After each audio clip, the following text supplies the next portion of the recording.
izina rya Yesu Kristo, Imana ibaho umugisha. Reka twongere dushimire Imana iduhaye umwanya mwiza kugira ngo tuganire ijambo ryayo, namwe tubashimire kandi ko mubana natwe umunsi ku munsi. Umunsi umwe nigeze mpamagarwa n'umuntu ari mu bibazo mu by'ukuri bikomeye. Ampamagara ansaba ubufasha, ampamagara nanjye ntabwo mfite.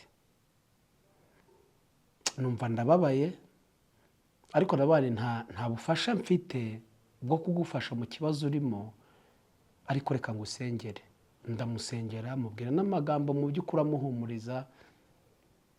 Haciye iminsi Imana imuhindurira amateka. Aza kumpamagara arambwira ati, mu by'ukuri muvandimwe mukozi w'Imana, cyagiye naguhamagaye ndi mu bihe bigoye, ariko ndashima Imana, amagambo wambwiye yanshubijemo ibyiringiro, kandi ndashima Imana ko amateka yahindutse. Mbivugiye iki?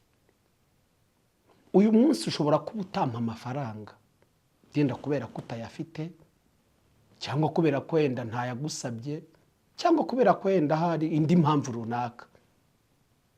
Ariko hari uburyo bumwe ushobora kumbwira amagambo meza akambera imbaraga n'ibyiringiro bintambutsa muri bya bihe.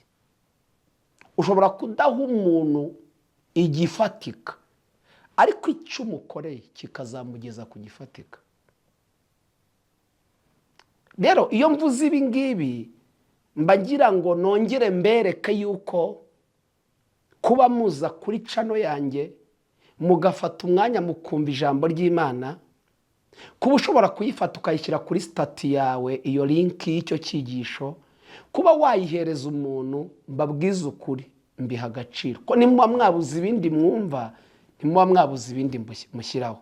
Yemwe abajya babikora, Imana ibahumuje. Abajya bandika muri comment, Imana ibahumuje. Buryo mu nsengero, buryo mu nyifurizi, no kuri pe sinabona uburyo yenda mwese nzajya mbasubiza, ariko mu ijambo rimwe mpora mbasengera nkabwira Imana ngo Mana ujye ubagirira neza nkuko banyifuriza ibyiza, nawe ujye ubagirira ibyiza. Nzumva amashimwe yuko hari amateka y'ubuzima bwabo yahindutse kubw'ijambo ry'Imana, kubw'amasengesho mbasengera. Nzajya nezezwa n'iyo neza Imana yabagiriye. Rero reka dusenge dushimire Imana kandi yuko iduhaye umwanya mwiza wo kuganira ijambo ryayo. Imana twongeye gushimira kubw'umwanya mwiza uduhaye. Ni wowe udushoboza, niko Pawulo yavuze ngo dushoboza byose na Kristo uduha imbaraga.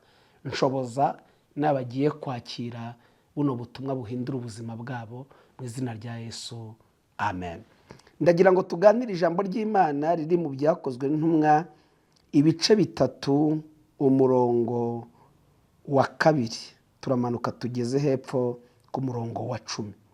Hariho umuntu wavutse aremaye ibirenge, yarahekwaga agashyirwa ku irembo ry'urusengero ryitwa Ryiza kugira ngo asabirize abinjira mu rusengero. Abonye Petero na Yohana bagiye kwinjira mu rusengero, arabasaba ngo bamuhe. Petero na Yohana baramutumbira. Petero aramubwira ati, turebe.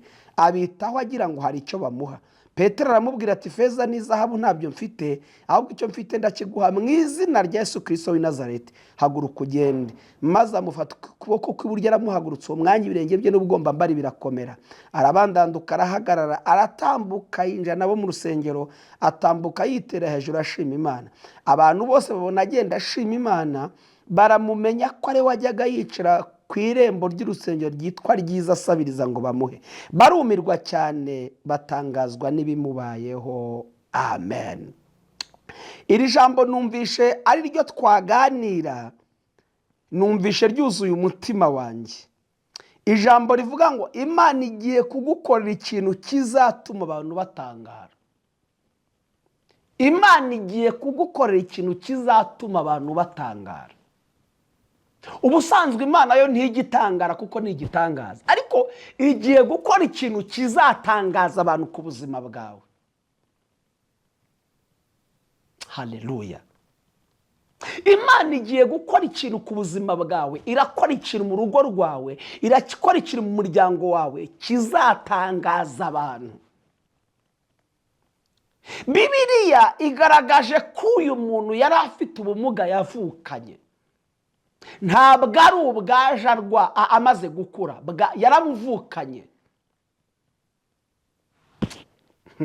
Ndashimira Imana ikora ibyo twahuye nabyo dukuze, igakuraho n'ibyo twavukanye. Hari ibintu Imana ijya yemera ko bibaho, ngo umunsi umwe Yesu ari kumwe n'abigishwa ngo bahuye n'umuntu wavutse ari impumyi. Abigishwa baza Yesu ngo mbese ko tuzi ko iki kintu kiba ku muntu wakoze icyaha cyangwa ingaruka z'ibyo ababyeyi bakoze, uyu ni we wakoze icyaha cyangwa ni ababyeyi be bakoze icyaha?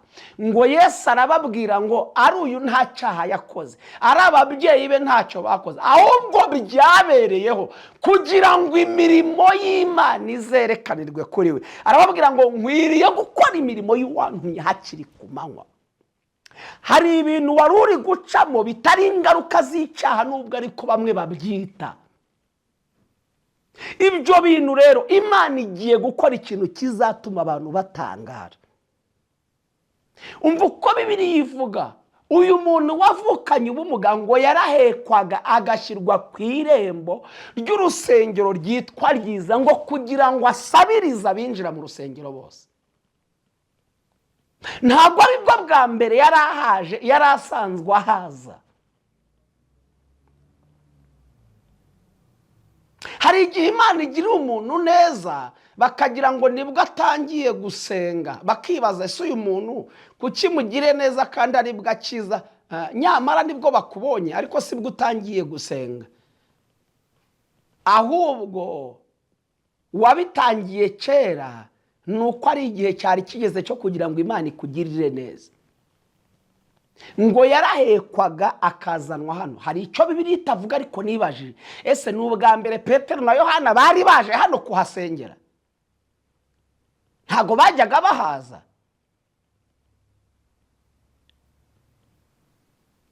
Ariko ngo iminsi iba myinshi igahimwa n'umwe. Abandi baraza barasenga ngo mu isaha ya 9:00 Petero na Yohana nabo baza gusenga nk'abandi. Bavuye mu rugo nta kimana yababwiye. Iki kirema nacyo icyakigenzaga kwari ugusaba. Ariko umva uko Bibiliya ivuga, ngo Petero na Yohana bahageze kibasaba nk'uko gisaba abandi. Akazi kacyo ni kwari ugusenga, akazi kacyo kwari ugusaba. Ngo Petero na Yohana barakibwira ngo uturebe, ngo abitaho agira ngo hari icyo, muri make hari icyo yari atumbiriye muri bo, hari icyo yari azi ko bagiye kumuha. Nta kindi yumvaga ni ifeza n'izahabu, nicyo cyamwicazaga ahangaha. Ariko ndashimira Imana igiduha ibirenze ibyo twe dushaka. Haleluya. Imana igiduha ibirenze ibyo dushaka. Ngo barebye mu mutima wabo babona gitumbiriye ifeza, barakibwira ngo ifeza n'izahabu ntabyo dufite. Ariko nubwo tudafite ibyo ushaka, hari ikindi kintu dufite. Hari ikindi dufite, kandi icyo dufite nicyo tugiye kuguha. Ifeza twari kuguha wari gukomeza kuhaguma, ariko icyo tugiye kuguha kizatuma utongera kwicara hano ngo usabirize. Iki kintu Imana igiye gukora kigatangaza abantu, reka mbabwize ukuri, kiratuma utazongera gutega amaboko ukwezi kw'inzu kwashize.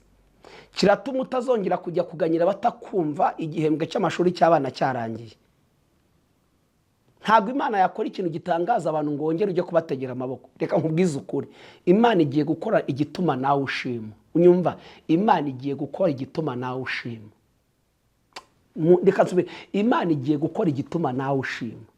Iki kintu kigiye gutangaza abantu kiratuma Imana igiye gukora igitangaza abantu gitume nawe ushima.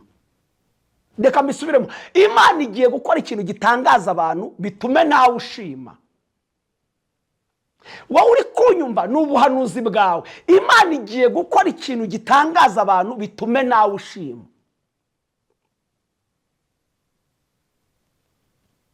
ngo barakibwira ngo ifeza n'izahabu ntacyo, ariko icyo dufite turakiguha mu izina rya Yesu Kristo w'i Nazareti, haguruka ugende. ngo uwo mwanya arahaguruka, ngo ibirenge n'ubugombambari birakomera, ngo arabandanduka, ngo arahaguruka yitera hejuru, ngo ashima Imana, abwira Petero na Yohana bati reka da, ntabwo imyaka maze nicaye ahangaha ntabwo nkwiye gutaha. ngo yinjirana nabo mu rusengero, ngo kandi yinjiramo ashima Imana.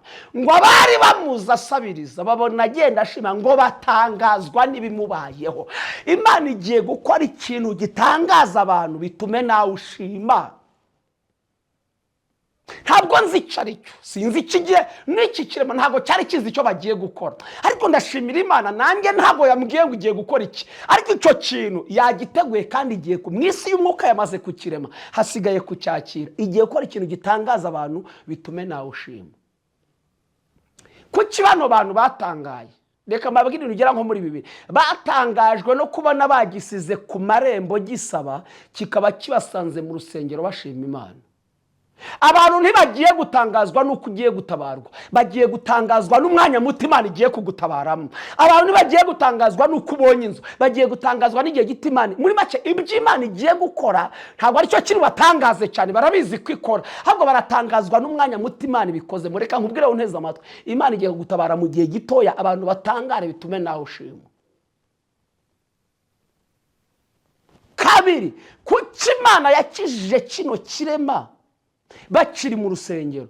kwari ukugira ngo ejo batazaza gusabiriza, batazaza gusenga basanga kidahari bakagira ngo cyagiye gusaba ahandi. hari ibintu Imana igiye gukora abantu babandi bahari. reka nkubwirire ijambo ry'ubuhanuzi, Imana igiye gukora ikintu gitangaza abantu kandi gikore bahari.